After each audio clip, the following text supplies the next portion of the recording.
안녕하세요, 여러분. 저는 캐나다 토론토 근교의 한 작은 마을에서 살고 있는 마이클이라고 합니다.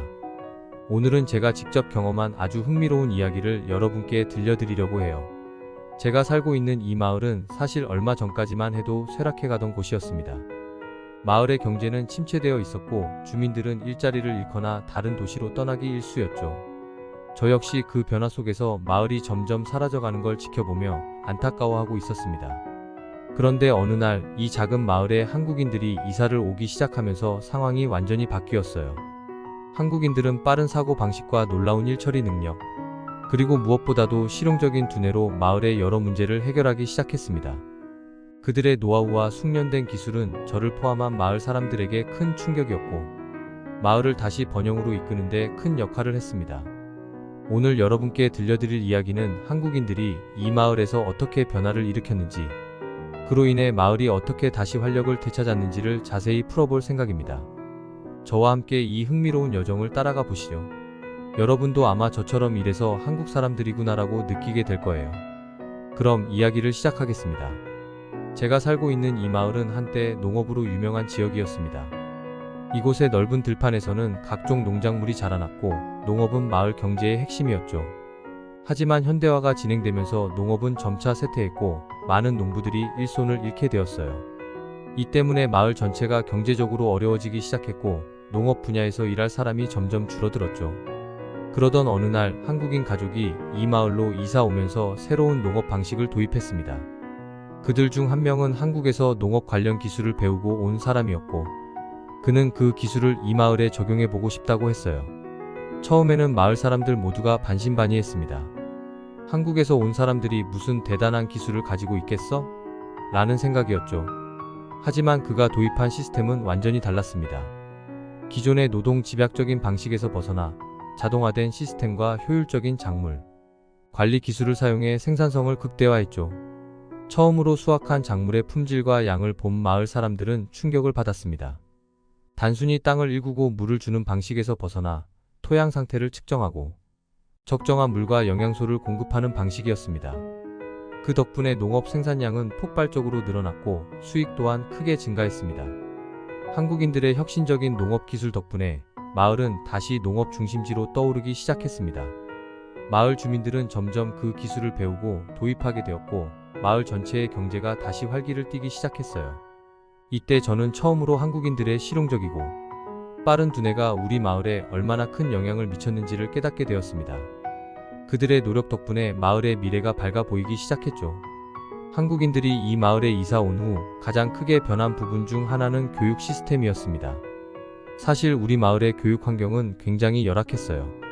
작은 마을이었기 때문에 학교의 자원도 부족했고 교육의 질도 그리 높지 않았죠. 부모들은 아이들이 더 좋은 교육을 받기 위해 도시로 보내려고 했고 마을 학교는 점점 학생 수가 줄어들며 재정난에 시달리고 있었습니다. 그런데 한국인들이 이사 오면서 학교에 큰 변화가 일어났습니다. 특히 한 한국인 부부가 이 마을의 교육 문제를 눈여겨보기 시작했어요.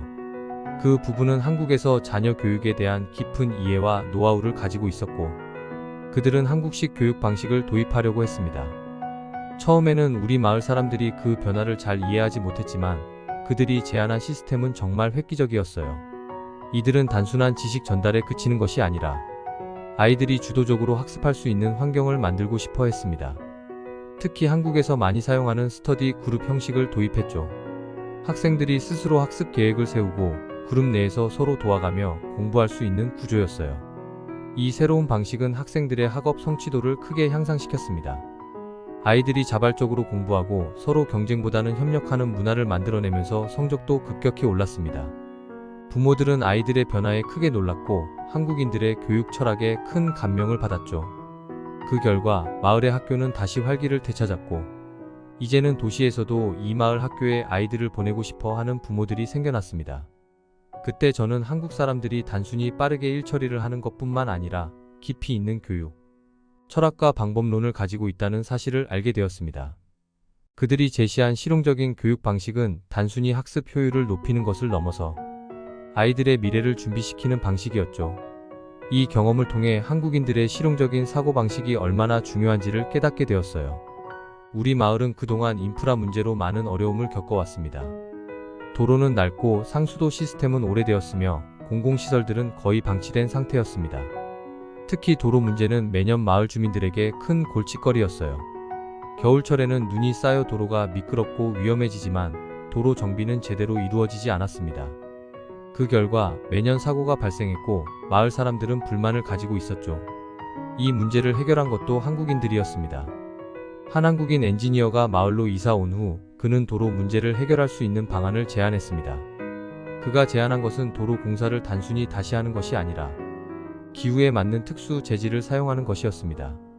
한국에서도 겨울철 눈과 얼음으로 인한 도로 문제를 해결하기 위해 다양한 기술이 개발되어 있었고 그는 그 기술을 이 마을에 도입하려고 했습니다. 그가 제안한 재질은 기존의 도로 재료보다 내구성이 뛰어나고 겨울철에도 미끄러짐을 방지하는 특수 코팅이 되어 있었습니다. 처음에는 마을 당국이 그 제안을 받아들이지 않았지만 그가 직접 시범 구간을 만들어 보이면서 모든 것이 달라졌습니다. 그 도로는 눈이 내려도 잘 미끄러지지 않았고 차량 사고도 현저히 줄어들었죠.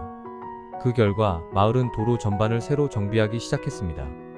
한국 엔지니어가 도입한 기술 덕분에 우리 마을은 겨울철에도 안전한 도로를 이용할 수 있게 되었고 주민들은 더 이상 도로 문제로 불편함을 겪지 않게 되었어요.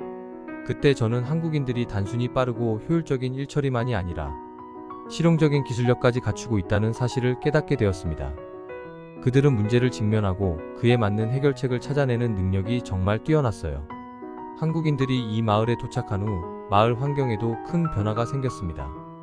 이전에는 마을 환경이 잘 관리되지 않아 쓰레기 문제나 공공장소의 오염 등이 심각했어요. 특히 공원과 하천 주변은 쓰레기가 많았고 주민들조차도 환경 문제에 크게 신경 쓰지 않는 편이었습니다. 그런데 이 문제를 해결한 것도 역시 한국인들이었어요. 특히 한 한국인 가족이 중심이 되어 마을 환경 프로젝트를 시작했는데 그들이 제안한 것은 단순한 청소가 아니었습니다. 그들은 환경 보호를 위한 지속 가능한 관리라는 개념을 도입했죠. 마을 주민들이 환경을 지속적으로 관리하고 오염을 방지하기 위한 시스템을 만들어가는 방식이었습니다.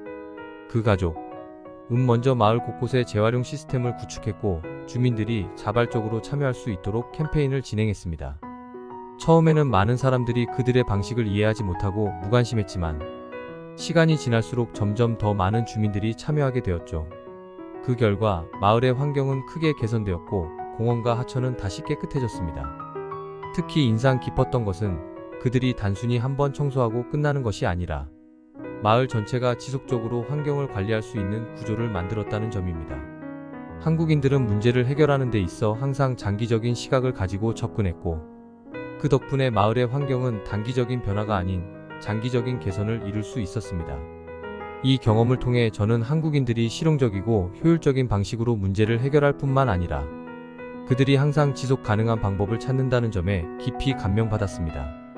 그들의 실용적인 두뇌와 계획적인 사고는 마을 전체에 큰 영향을 미쳤고 우리 모두가 그들의 방식에서 배울 점이 많다고 느꼈습니다. 마을의 상권은 이미 오랜 기간 침체되어 있었습니다. 작은 상점들은 하나둘씩 문을 닫았고 상업지구는 점점 사람이 줄어들면서 거의 유령 마을처럼 변해갔어요. 하지만 이 상황을 바꾼 것도 한국인들이었습니다. 그들은 이 마을의 상권을 다시 살리기 위해 새로운 아이디어를 제안했고 그 결과 마을 상권은 다시 활기를 띠게 되었어요. 한 한국인 사업가가 마을에 들어와 작은 가게를 열었는데 그의 경영 방식은 정말 특별했습니다. 그는 단순히 상품을 판매하는 것이 아니라 소비자들이 가게에서 특별한 경험을 할 수 있도록 만들었어요.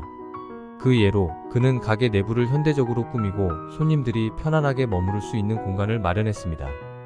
게다가 온라인 마케팅을 적극적으로 활용해 마을 외부에서도 많은 손님들을 끌어들였죠. 그의 성공적인 경영 방식은 다른 상점 주인들에게도 큰 영감을 주었고 많은 상점들이 그 방식을 따라가게 되었어요. 그 결과 마을의 상업지구는 다시 활기를 되찾았고 외부에서도 많은 사람들이 이곳을 찾아오기 시작했습니다. 저는 그때 한국인들이 단순히 자신들만의 사업을 성공시키는 것이 아니라 마을 전체에 긍정적인 영향을 미치는 것을 보고 깊은 인상을 받았습니다. 그들은 자신들이 가진 노하우와 실용적인 사고방식을 통해 마을 전체를 발전시키고 있었어요. 이렇게 한국인들이 이 작은 마을에 가져온 변화들은 저에게 깊은 인상을 남겼습니다. 그들은 단순히 빠르고 효율적인 일처리 방식뿐만 아니라 그들만의 독특한 문제 해결 방식으로 마을의 많은 문제를 해결하고 다시 번영의 길로 이끌었습니다. 저는 이 모든 과정을 지켜보며 한국인들이 왜 전 세계에서 존경받는지, 그리고 그들이 왜 그렇게 특별한지 다시 한번 느끼게 되었습니다. 이제 우리 마을은 더 이상 쇠락한 마을이 아닙니다. 한국인들이 가져온 변화 덕분에 마을은 다시 활기를 찾았고 주민들 모두가 그 변화를 직접 체감하고 있습니다. 저는 이 모든 경험을 통해 한국인들의 뛰어난 능력과 실용적인 사고방식이 얼마나 중요한지 깨달았고 그들에게 깊은 감사를 느끼고 있어요. 오늘 이야기를 들어주셔서 감사합니다. 앞으로도 이런 특별한 경험을 더 많이 나누고 싶습니다. 감사합니다.